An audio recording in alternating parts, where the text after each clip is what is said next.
Hey guys, this is Austin, and today I'm here with the next best tech under 50. The reason I use quotation marks is I have no idea what I'm about to take a look at, because our good buddy, Mr. Savage Kenny, has got the hookup. So, what is our first product? This is really fun, I'm excited.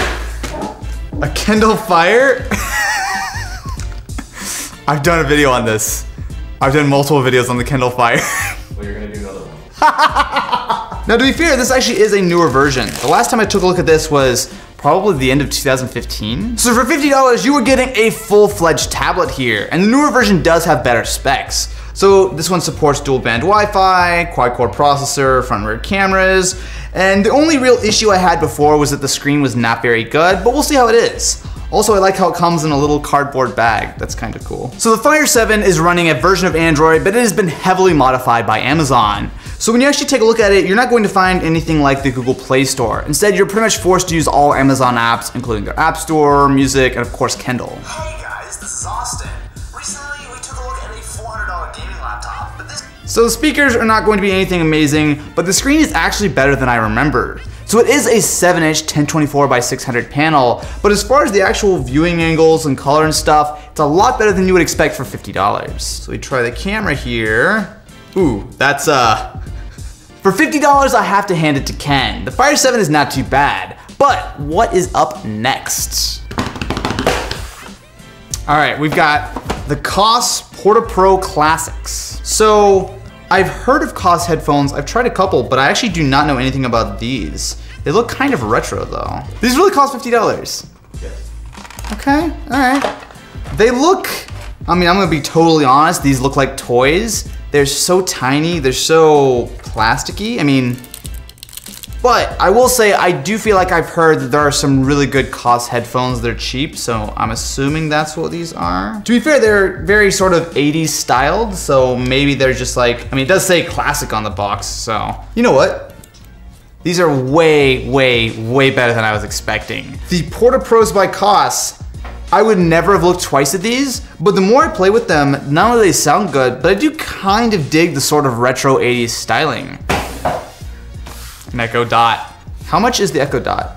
50. Oh, again, exactly $50. Yes. Okay, cool. So inside, we have the Echo Dot itself, which, wow, actually, I didn't realize just how small this guy is. Ken, is there a secret Amazon sponsorship that I don't know about? The two of the first 3 products are available on Amazon. Is it almost like there are links below to purchase all of these products on Amazon.com?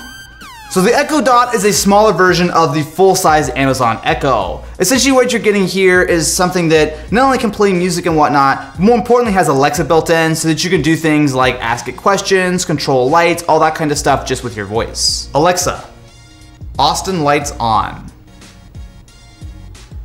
Okay. Hey! The only issue with the Echo Dot is that because it is so small, the speaker just isn't great. So sure, for normal use like being able to use voice commands, that's totally fine. But for listening to music, you're probably going to want to take advantage of the headphone jack on the back. Alexa, stop. The Echo Dot is a lot less expensive than the full-size Echo, and if all you're needing to do is a little bit of voice commands to say turn on some lights in your house, it is not too bad. But I'm curious, what do we have next? Another mouse? Okay. Oh, a mouse and keyboard. Okay, hold on. Okay, so how much were these? 50 each. Exactly 50 again. Yes. This is getting slightly suspicious at this point. All right, so let's start with the Corsair M65 Pro. Now, if I remember right, when our $30 video, we took a look at a slightly lower end Corsair mouse. This, this has all the RGB apparently. So, first of all, I do have to say, I kind of dig the whole Stormtrooper vibe with the white and black.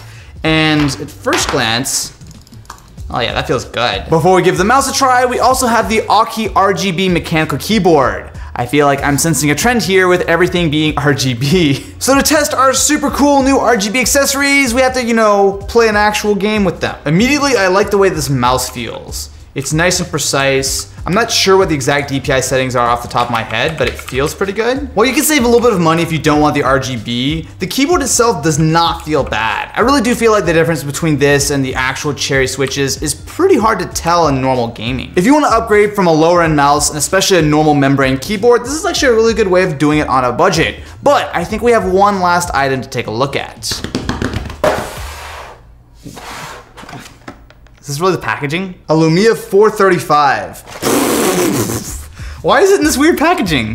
Did this like fall off a truck or something? So I've taken a look at a few Windows phones, but I don't think I've ever seen the Lumia 435. The first thing that jumps out to me, this is tiny. I will say I don't hate the design, even though it's definitely small and a little bit chunky. I kind of like the sort of matte white finish with the black front, but I'm not encouraged that this is going to be worth the $50. The bigger problem is that this is running Windows Phone. Now, it's not necessarily a huge deal breaker. I mean, Windows Phone is still technically supported, but it is definitely not going to be as easy to have app support as, say, something like iOS or Android. Hey guys, this is Austin.